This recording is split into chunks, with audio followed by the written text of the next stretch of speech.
Friends, welcome to சமையல் flavours. நாம் இன்றைக்கி பாம்பே ஹல்வா ஈஸியான மெத்தடில் அதே கோதுமை ஹல்வா டேஸ்ட்டில் எப்படி செய்கிறதுன்னு பார்க்கலாம் வாங்க. நான் இதுக்கு என்னென்ன தேவையான பொருட்கள்னு காமிக்கிறேன். நான் 1 கப்பு கார்ன்ஃப்ளவர் மாவு எடுத்துருக்கிறேன். அந்த 1 கப் அளவுக்கு கார்ன்ஃப்ளவர் மாவுக்கு 2 கப்பு சர்க்கரை எடுத்துருக்கிறேன். நீங்கள் எதால் அளக்குறீங்களோ அதே கப்பு அளவுக்கு நீங்கள் 2 கப்பு சர்க்கரை எடுத்துக்கோங்க. 1 கப்பு நெய் எடுத்துருக்கிறேன். இப்போ நம்ம இந்த கார்ன்ஃப்ளவர் மாவை நல்லா ஜலிச்சு எடுத்துக்கலாம், கட்டி இல்லாமல். அதுக்கு நான் 3 கப்பு தண்ணி சேர்த்துக்கிறேன். 1 கப்பு கார்ன்ஃப்ளவர் மாவுக்கு 3 கப் தண்ணி சேர்த்து நல்லா கட்டி இல்லாமல் மிக்ஸ் பண்ணிக்கலாம்.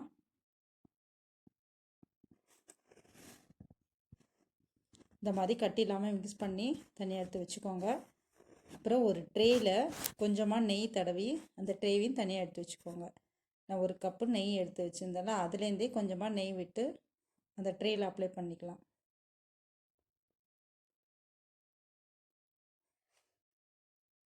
இந்த நெய் தடவின ட்ரே தனியாக எடுத்து வச்சுக்கோங்க. ஒரு சின்ன வானல் எடுத்துக்கோங்க. அதில் நம்ம எடுத்து வச்சுருக்க சுகர்லேருந்து ஒரு 4 டீஸ்பூன் தனியாக எடுத்து வச்சுக்கலாம். அது எதுக்குன்னா கேரமல் செய்கிறதுக்கு. மீதி இருக்கிற சுகரை நாம் ஒரு பாத்திரத்தில் 1 கப் தண்ணி விட்டு நல்லா கரைய விட்டுக்கலாம். இப்போ நான் 2 கப் சுகருக்கு 1 கப் தண்ணி விடுறேன். இந்த சர்க்கரை நல்லா கரையட்டும். இதுக்கு பெருசாக கம்பி பதம் பாகு பதம் அந்த மாதிரி எதுவுமே வேணாம். சாதாரணமாக சர்க்கரை கரைஞ்சாலே போதும். மீடியம் ஃப்ளேமில் வச்சு நம்ம அதை நல்லா கரைய விடலாம். இப்போ நம்ம அது வரைக்கும் நம்ம தனியாக எடுத்து வச்சுருக்கிற 4 டீஸ்பூன் சுகரில் ஒரு 2லேருந்து 3 டீஸ்பூன் தண்ணி சேர்த்து அதை நல்லா கரைச்சி கேரமல் செஞ்சுக்கலாம். நல்லா ஒரு 10 நிமிஷம் அதை கரைய விடுங்க.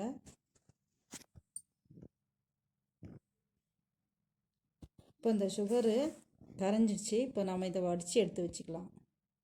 ஏன்னா அதில் டஸ்ட்டு இருக்கும்.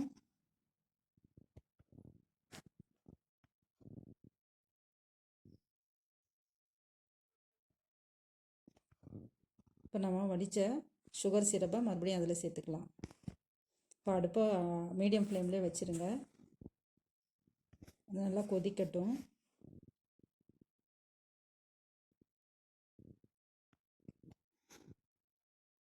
இப்போ நம்ம கேரமெல்லு கொஞ்சமாக ரெடி ஆகிட்டு வருது.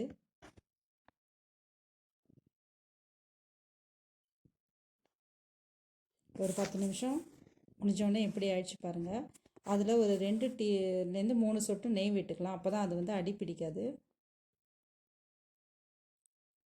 இதுதான் நம்ம இது ஸ்வீட்டுக்கு கலர் கொடுக்க போகுது.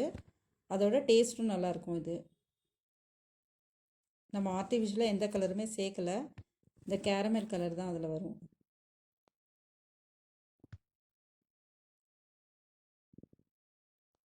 இப்போ நம்ம அதில் இந்த சுகர் சிரப்பில் இந்த கேரமெலை ஆட் பண்ணிக்கலாம். உங்களுக்கு இன்னும் திக்காக கலர் வேணும்னா இன்னும் 2 டீஸ்பூன் சுகர் சேர்த்து செஞ்சுக்கலாம்.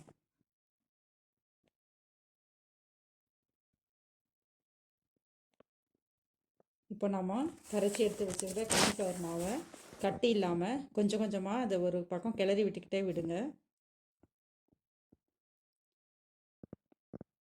நல்லா அடி பிடிக்காமல் விடாமல் கிளறிட்டே இருங்க. அப்போ இல்லைன்னா கட்டி ஆகிடும்.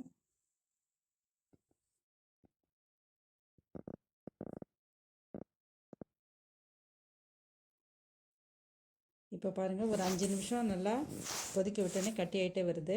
இப்போ 2 டீஸ்பூன் நெய் சேர்த்துக்கலாம். நெய் நீங்கள் மொத்தமாக ஃபுல்லாக சேர்க்காதீங்க. கொஞ்சம் கொஞ்சமாக ஒரு 2லேருந்து ஒரு 3 டீஸ்பூன் சேர்த்தா போதும். அப்புறமா தேவைப்பட்டால் மறுபடியும் சேர்த்துக்கலாம்.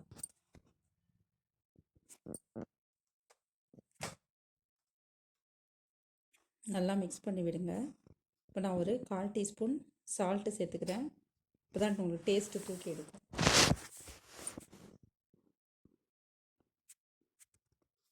இப்போ மறுபடியும் ஒரு 2 டீஸ்பூன் நெய் சேர்த்துக்கலாம். நான் டோட்டலாக இதுக்கு ஒரு 6 டீஸ்பூன் நெய் சேர்ப்பேன். அதுவே உங்களுக்கு கரெக்டாக இருக்கும்.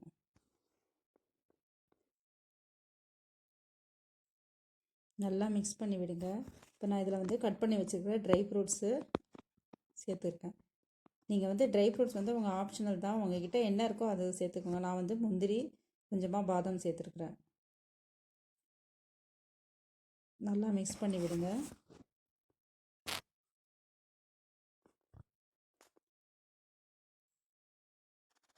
இப்போ ஒரு 1/4 டீஸ்பூன் ஏலக்காய் பொடி. அதை நல்லா மிக்ஸ் பண்ணிகிட்டே வரும்போது அந்த இது ஹல்வா பதத்தில் அப்படியே சுருண்டு வரும். இப்போ நம்ம போடுற நெய்யெல்லாம் அது வந்து வெளியில் விடும். அந்த ஸ்டேஜ் தான் கரெக்டான பதம்னு பார்த்துக்கலாம். நான் ஒரு 2 டீஸ்பூன் வெனிலா எசன்ஸ் சேர்த்துருக்குறேன். இதுவுமே ஆப்ஷனல் தான், உங்களுக்கு தேவைப்பட்டால் நீங்கள் ஆட் பண்ணிக்கோங்க, இல்லைனா ஏலக்காய் எசன்ஸ் இருந்தாலே போதும். இப்போ லாஸ்ட்டாக ஒரு 2 டீஸ்பூன் நெய் சேர்த்துருக்குறேன். இப்போ பாருங்கள், இதுதான் கரெக்டான ஸ்டேஜு. இப்போ நம்ம விட நெய்யெல்லாம் மேலே அப்படி பிரிஞ்சு வருது பாருங்கள். இப்போ கொஞ்சம் நேரம் ஒரு 2 நிமிஷம் நல்லா கிளறி விட்டுட்டு நம்ம எடுத்து வச்சுருக்கிற ட்ரெயில் அதை ஊற்றி ஆற விட்டுக்கலாம்.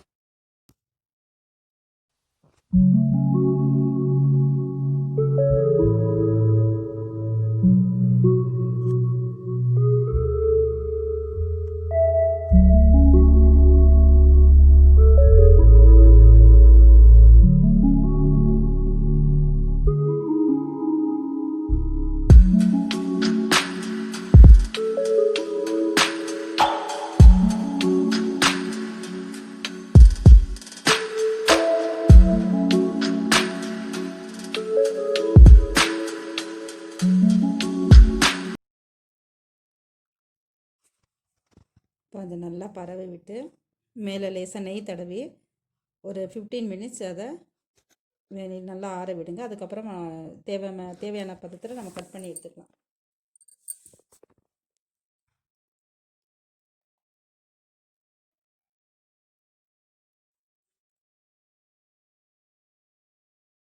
இப்போ மேலே லேசாக நான் நெய் தடவிக்கிட்டேன். இப்போ ஒரு 10 நிமிஷம் நல்லா ஆற விடலாம். அதுக்கப்புறம் உங்களுக்கு தேவையான ஸ்லைஸில் நம்ம கட் பண்ணி எடுத்துக்கலாம். இப்போ பாருங்கள், நல்லா ஆறிடுச்சு. நான் இப்போ கட் பண்ணி பீசஸ் எடுத்துட்டேன். இப்போ பாருங்கள், சூப்பரான பாம்பே ஹல்வா அதே கோதுமை ஹல்வா டேஸ்ட்லேயே ரெடி ஆகிடுச்சு. இந்த வீடியோ நீங்களும் ட்ரை பண்ணி பார்த்துட்டு எனக்கு கமெண்ட் பண்ணுங்கள். கண்டிப்பாக உங்கள் ஃப்ரெண்ட்ஸ்க்கும் ஷேர் பண்ணுங்கள். அப்படியே மறக்காமல் என்னோடய சேனலை சப்ஸ்கிரைப் பண்ணிக்கோங்க. தேங்க்யூ.